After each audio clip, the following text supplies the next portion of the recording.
Captain Ibrahim Traoré was a young, brave leader. He loved his country, Burkina Faso. Every day, he worked hard to make life better for the people. He gave free school supplies to children. He helped poor farmers with seeds and tools.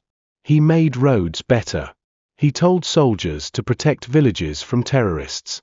He was not like other leaders. He did not steal money. He did not live in luxury. He lived simply. The people loved him. But not everyone was happy.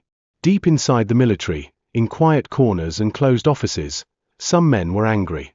These men used to have power. Before Traoré came, they lived like kings. They took money from the people. They made deals in secret. They were never punished. But now, things had changed. Traoré had removed many corrupt officers. He had fired commanders who did not do their jobs. He had blocked money from going into the wrong hands. He had made it clear, Burkina Faso is not for sale. The angry men didn't speak out in public. No, they whispered in the dark. They met in secret. In hotels, in homes, even inside some army offices. They said, "This young man is too honest. He is changing too much. We must stop him." They didn't care about the people. They didn't care about peace. They cared only about power. One of them, a former general, said, "We can take the power back. We will plan another coup. A silent one. This time, we will win." They started building a plan. They brought together a few loyal soldiers, men they could trust to follow orders without asking questions. They promised money, power, and positions to anyone who helped. They said, "We will strike on a Friday night. The people will be asleep. The streets will be quiet. No one will see it coming." But they were wrong. What they didn't know was this: the people of Burkina Faso were watching. Many soldiers in the army now loved their country more than money. And Traoré had many loyal men who would protect him at all costs. The shadows were moving. Plans were being made. But in the light of day, truth was growing stronger. And as they whispered lies in dark corners, the land of Burkina Faso was waking up. The story of this failed plan was just beginning. The men who wanted to remove Captain Ibrahim Traoré thought they were smart. They believed their plan would work this time. They had tried before and failed, but now they wanted to try again. They told themselves, "We have learned from our mistakes." They met in secret places, small houses, quiet cafes, even inside army buildings. They used fake names. They turned off their phones. They didn't want anyone to know what they were doing. They were planning a coup d'état, a plan to take power by force. Their leader was a former general. He had once been close to power. But Traoré removed him when he found out about his lies and corruption. Now, this man wanted revenge. He told the others, "We will strike at midnight, on a Friday. Most people will be sleeping. The president will not expect it." The plan was simple but dangerous. One group would take the national radio station. They wanted to announce that the president was gone. Another group would go to the presidential house and try to capture Traoré. A third group would block roads and stop loyal soldiers from fighting back. They thought it would take only 2 hours. They said, "By morning, we will be in charge. The people will have no choice but to follow us." But what they didn't know was that their plan had holes. Not everyone in the group trusted them. Some of the soldiers were afraid. Some were unsure. One of them would soon make a decision that would change everything. The plan was in motion. The clock was ticking. The streets were quiet. But something was about to happen, something they never expected. The failed coup was closer than they thought. In the middle of the secret plan, there was a young soldier named Karim. He was part of the group planning the coup, but his heart was not at peace. He had joined the army to protect his country, not to fight against it. Karim had always respected Captain Ibrahim Traoré. He saw how the president lived simply, spoke with truth, and worked with the poor. He remembered when Traoré came to his village once, without bodyguards, just to hear the people's problems. That moment stayed with him. But Karim was invited by his commander to join the secret plan. At first, he said nothing. He just listened. But deep inside, His heart was heavy. Something did not feel right. At night, when the others were drawing maps and listing names, Karim would sit silently. He would pray for guidance. He was confused. He was scared. But most of all, he knew that what they were doing was wrong. One night, just 3 days before the planned attack, Karim heard one officer laugh and say, "Once we take power, we will live like kings. No more rules. The money will be ours again." That was it. Karim couldn't take it anymore. That same night, he quietly left the meeting. He didn't go home. He didn't go back to the barracks. He walked for 2 hours through dark roads and dusty paths until he reached the house of a high-ranking officer who was loyal to Traoré. When the officer opened the door, Karim said only one thing. "They are planning something. It's big. It's happening Friday night. You must stop them." The officer was shocked, but he believed Karim. He knew the young soldier was honest.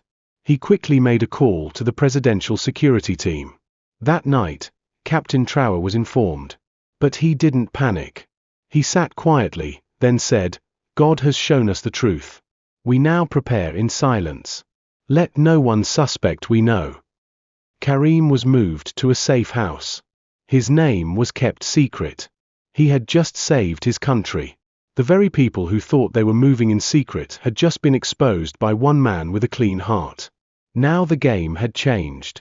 Traoré's team quietly started preparing.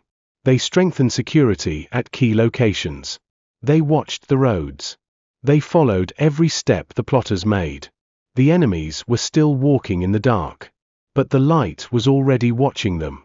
The coup would still be attempted. But it would not succeed. And it was all because of one young soldier who chose loyalty over lies. Captain Ibrahim Traoré now knew everything. He knew who was planning the coup. He knew when they would strike. And most importantly, he knew how they would try to do it. But instead of shouting or making arrests right away, he stayed calm. He looked at his top officers and said, "Let them believe they are still in control. We will not fight fear with fear. We will use wisdom." From that moment, the trap was set. Traoré called together only his most trusted soldiers. These were men who had stood with him during hard times. Men who believed in justice and peace. He told them the plan. Not to fight first, but to wait, to watch, and to protect. In secret, guards were doubled at the presidential house. Army trucks were moved quietly during the night to protect key roads. Soldiers were placed around the national radio station, dressed like regular patrols, so no one would notice. At the airport, security was strengthened. No soldier could leave the city without permission. Every movement was now under control. The people of Burkina Faso went about their days like nothing was happening. They didn't know that danger was close. But they also didn't know that their president was watching over them, step by step. Traoré's message was clear. We will not allow blood to spill in our streets. If they come with evil, they will walk into the hands of the law. And so, the clock ticked toward Friday night. The plotters were ready. They thought victory was near. But what they didn't know was this. The country they planned to steal had already stood up. And the lion was wide awake. The streets of Ouagadougou were quiet. Most people were at home with their families. Some were resting. Others were praying. Nobody knew what was about to happen, except the president and his loyal soldiers.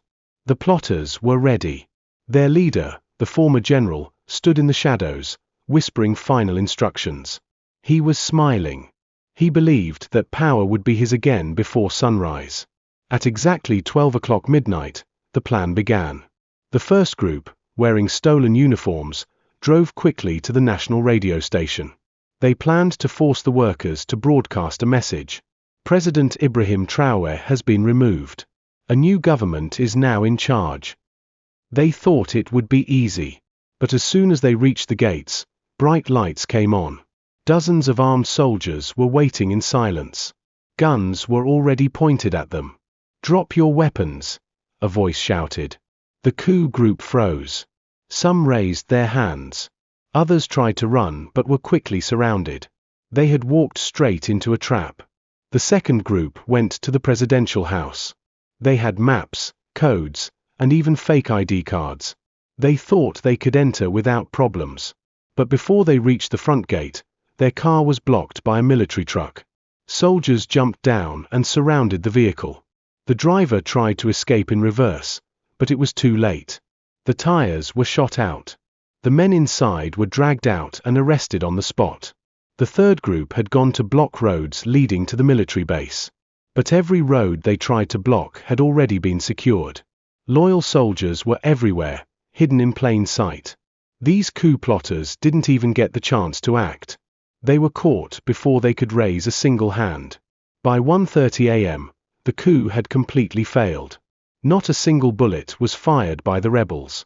Not a single building was taken.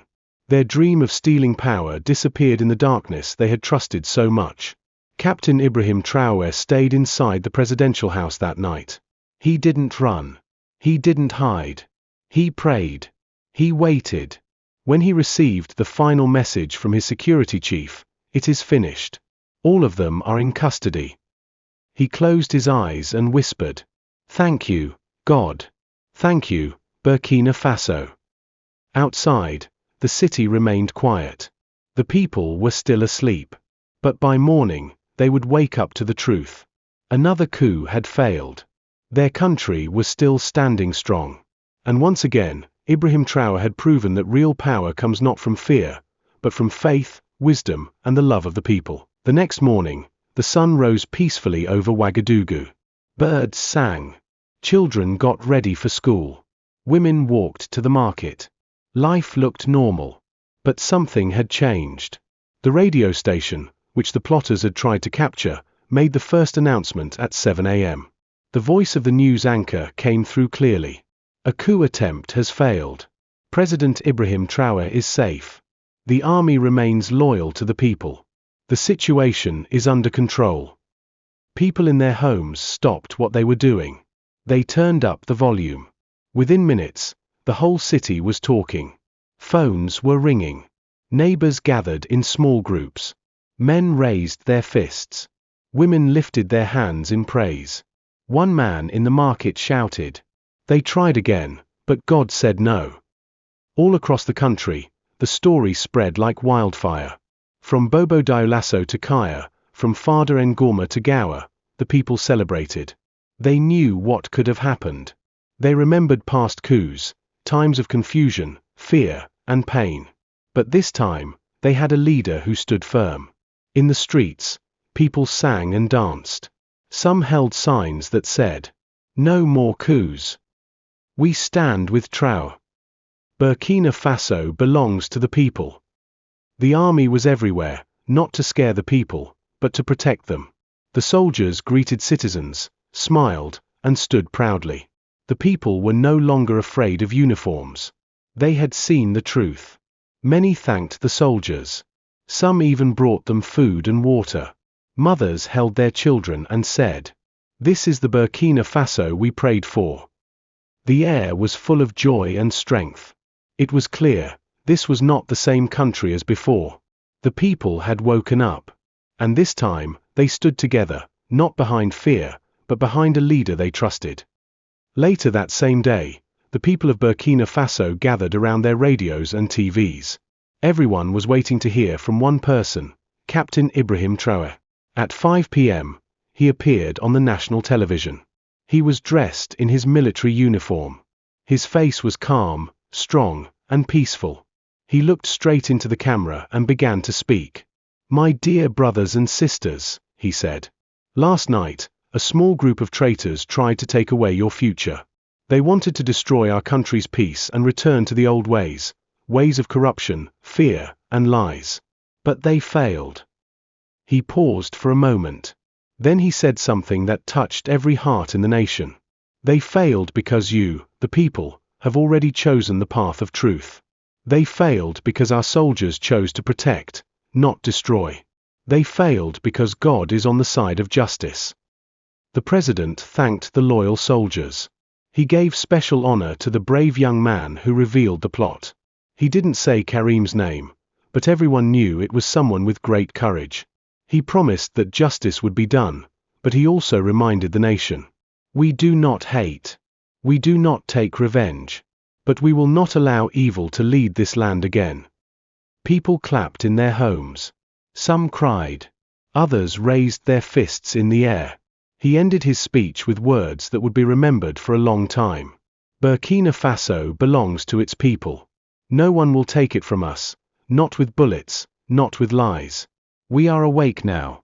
We are together. And with that, the people knew, their president had not only survived, he had won. After the failed coup, many people expected a harsh response. Some thought the traitors would be punished in public. Others feared there would be more fighting inside the army. But Captain Ibrahim Traoré had a different plan. He called his closest officers and said, "We will not act like them. We will not lead with anger. We will lead with justice." Within 48 hours, all the captured plotters were taken into custody. No torture. No violence.